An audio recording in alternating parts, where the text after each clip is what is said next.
হচ্ছে।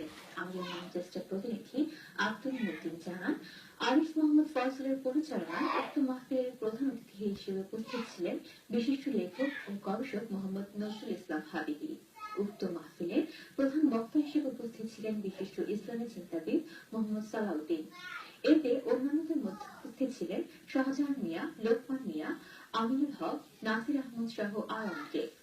মাহফিলে তিনি বলেন, যুগশ্রেষ্ঠ মনীষী গাউসুল আজম হচ্ছেন সুন্নিয়াতের অন্যতম কান্ডারি।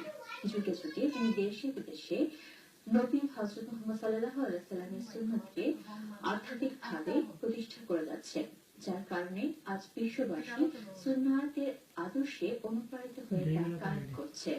মাহফিল শেষে বাংলাদেশ সব মুসলিম উম্মার শান্তি ও সমৃদ্ধি কামনা এবং হযরত শাইখ সৈয়দ গাউসুল আজম ও মুর্শিদে আজম আলী সাহেবের রোগমুক্তি ও সুস্বাস্থ্য কামনা করে বিশেষ মোনাজাত করেন মাহফিলের প্রধান বক্তা বিশিষ্ট ইসলামী চিন্তাবিদ মোহাম্মদ সালাউদ্দিন। ফ্রান্সের ভ্রমণরত চ্যানেল আর ইউরোপের